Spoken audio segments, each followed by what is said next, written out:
As of right now, I think only my members of the channel are aware of this, which, by the way, a lot of phenomenal members only content recently. But I recently got diagnosed with hepatitis, and that's rough, right? But ever since Alex Pereira knocked out Magomed Ankalaev, it's just like how could I give a how could I care? You know what I mean? Like it's all right. All right, I can live happy. It doesn't even matter what adversity's in my way. We live in a reality where Alex Pereira knocked out Magomed Ankalaev. I'm still buzzing from it. I'm still on cloud nine.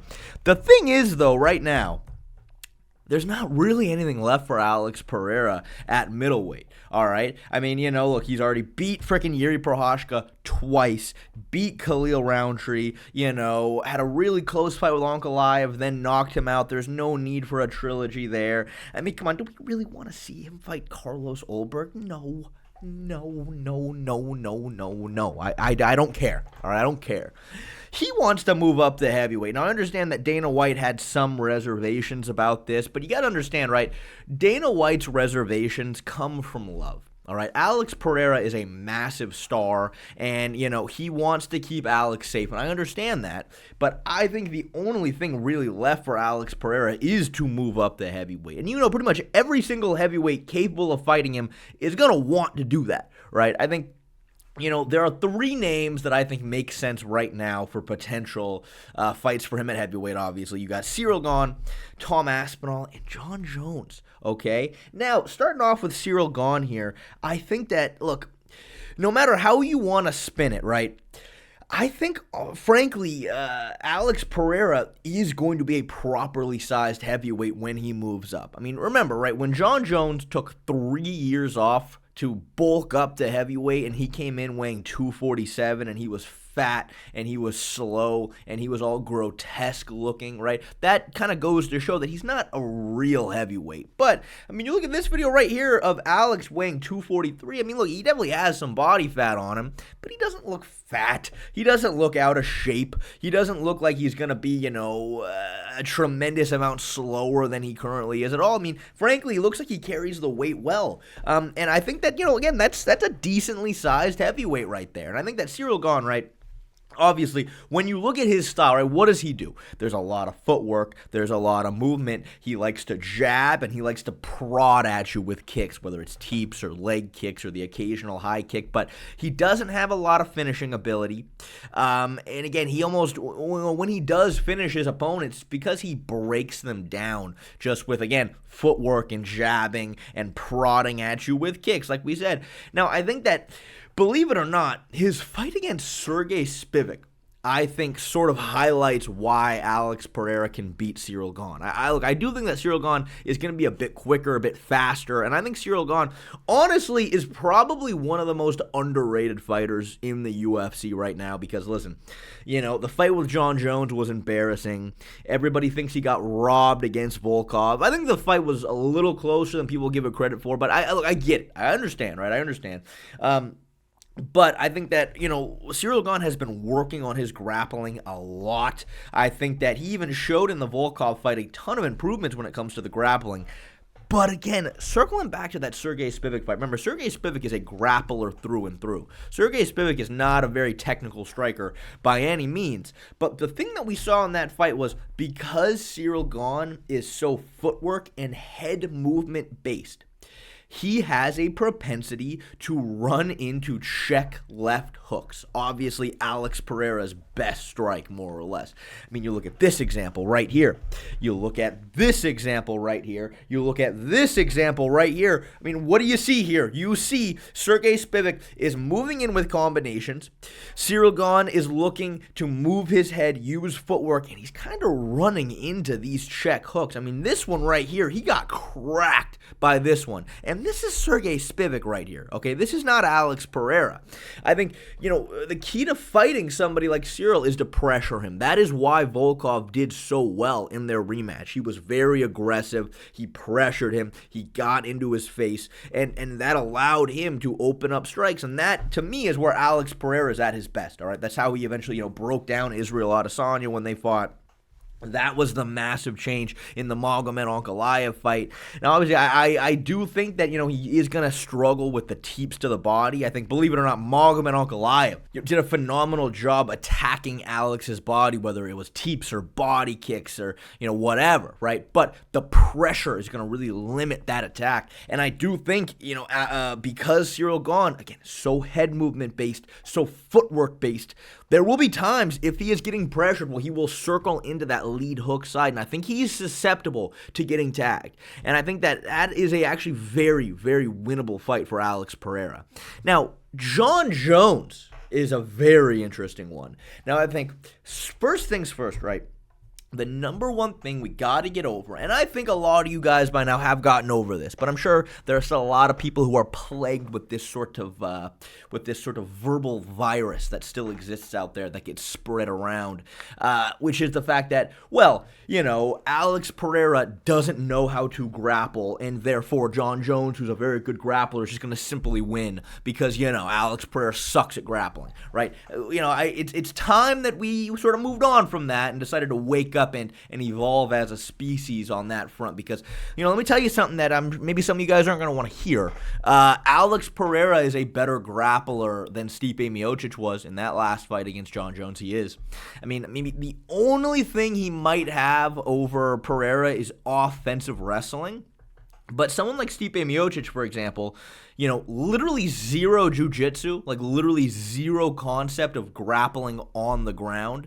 I said literally zero, probably not, that's an exaggeration, but you know what I mean. Stipe, from this position, was helpless, was just completely flat on his back. It wasn't even, trying to get to the fence, wasn't trying to work his way up. He just laid there for 3 minutes and got pounded with elbows, all right? Compare that to somebody like Alex Pereira, who, when he is on his back, does a really good job with frames, right? Because here's the thing you got to understand about top control in MMA, right? When you are pinning your opponent, you are not striking. When you are striking your opponent from on top, you are now no longer pinning. And this is a concept that Alex has a very good understanding of. You look at the Jiří Procházka fight, right? Jiří's on top, Alex is framing off very well. The second Jiří Procházka tried to posture up to land anything, Alex immediately got his back to the fence, grabbed a whizzer, stood back up. I mean, it's honestly very, very good. And again, right, look, Jon Jones is a very good grappler, but his pure jiu-jitsu is not that high level. Jon Jones, he has some good submissions and he has really good elbows from on top. But, the risk of Jon taking your back with a body triangle, I mean, when the fuck has he ever done that? I don't think he ever has. I think that, Alex Pereira from this position is going to get his back to the fence. And I think that, he's not getting tapped with a fucking guillotine like this, all right? That's not happening, all right? I mean, he was able to survive this really dangerous position from, an actual, classically trained jiu-jitsu black belt in Jan Blachowicz, right? And again, not to say that Jan Blachowicz is better at grappling than Jon Jones, but when it comes to just traditional jiu-jitsu, Jan Blachowicz is a little bit more fundamental in that regard, whereas Jon Jones kind of freestyles it a little bit on the ground. And the other thing about Jon Jones is, right, technically he's a week, 2 weeks younger than Alex Pereira. But here's the thing about Jon Jones, man. I don't think there's a lot of tread left on those tires of Jon Jones. I mean, listen, anybody who's followed Jon Jones' career at all knows how little he cares about his health. All right, he gets blackout drunk on the regular, all right, barely sleeps. His training partners talk about how he strolls in to fucking training sessions, fucking smelling like alcohol on 4 hours of sleep. And, he would still do phenomenal because he's such a gifted athlete. But I think Jon Jones, it might be a little old and withered. I think it might be like throwing a hot dog down a hallway these days. I think that it is a very good, likely reality here where the reason why Jon Jones wants to retire, the reason why he knows he's just not going to fight Tom Aspinall is because, he's only 37, turning 38, but he has not taken care of himself, man. That's number one, right? Number two is Jon Jones is, his boxing defense is atrocious. We've talked about that in depth. And he is going to back up and try to stay away from Alex Pereira when he moves forward with strikes. I mean, you fucking look at the Stipe Miocic fight, right? Stipe Miocic in that third fight was fighting like he had just downed a shit ton of Quaaludes, right? And, even then, every single time that he went with a flurry at Jon Jones respected it. He backed up. He evaded. He went all the way back to the fence. Stipe actually tagged him a few times. Right here fucking cracks him with an uppercut in close. When Jon Jones does that right here, he puts people to fucking sleep. He landed this inside leg kick very clean right here, which is something that we just saw Alex Pereira destroy Ankalaev with and make him switch stances immediately. I think that when Alex looks to pressure, Jon Jones is going to respect it. He's going to look to back up. I think the leg kicks are going to be there. I think, if fucking Jon Jones pulls out this defense right here, he's in serious trouble. But again, I think, unfortunately, there's a fair amount of people who are just going to be like, okay, yeah, but Alex can't grapple, so he's just going to lose because he can't grapple, which just is not fucking true. When the Combat Sambo world champion, fucking Magomed Ankalaev, who has been grappling since he was a little kid, fucking took 11 shots on Alex Pereira, was beating him to the hips, getting deep on takedowns, ducking underneath strikes to beat Alex to the hips. Alex's takedown defense was phenomenal, despite the fact that apparently he had some sort of virus, he was sick, broken hand, whatever. Alex is really strong. He's really fucking strong. He was way stronger than Magomed Ankalaev. And the takedown defense and all these sequences were beautiful. I mean, you see the way right here, he down blocks off of this takedown attempt from Ankalaev after he got hurt. These are really good fundamentals. Really, really good. Now, of course, I don't even think Ankalaev is going to be as strong or as good of a wrestler as Jon Jones is theoretically, but still, I have a really hard time seeing Jon Jones submitting Alex Pereira. Alex, I think, is going to be able to get his back to the fence and stand back up. And I think that, again, we have seen that Jon will be susceptible on the feet against someone like Pereira. And, frankly, I think I can favor Alex Pereira to win this fight. I think obviously a big question mark is going to be exactly what kind of shape is Jon Jones going to be in. But I think that, I think lesser strikers have done a phenomenal job against Jon Jones. And I think that, Alex Pereira is a dangerous fight. Now, though, Tom Aspinall. Tom Aspinall is a little scary. You know why Tom Aspinall is a little scary? Because he's so fucking fast. He's so quick and he's so fast. And, I mean, look at this sequence right here. Again, the very first fight against Magomed Ankalaev. Now, I don't know. Maybe Alex's reaction time wasn't there because he was sick.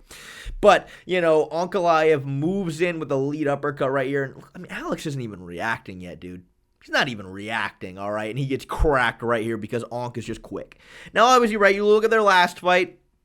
With the insane amount of pressure that Alex put on him, he was sliding away here very beautifully when Ank was trying to move forward. And Ank looked quick here.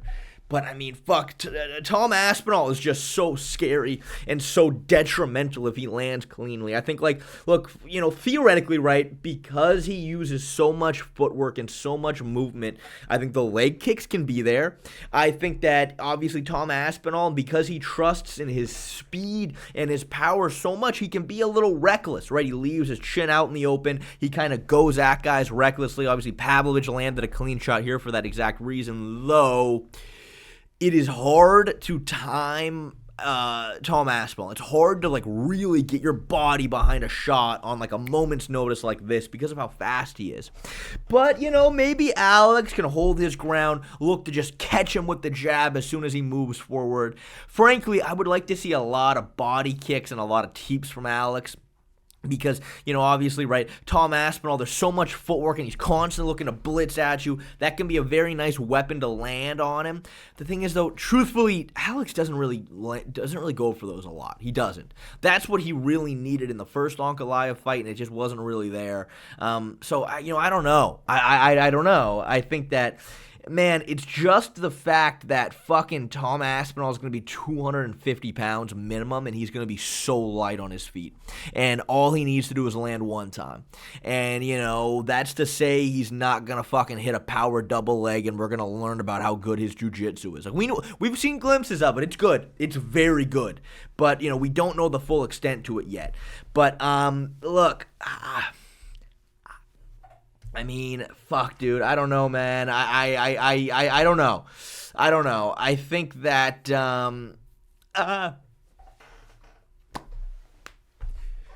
I think the Jon Jones fight at the White House card is what we need. That's what I think. I think that's what we need. The only question is, though, is Alex going to move up to heavyweight for something other than a title fight? I mean, I don't know.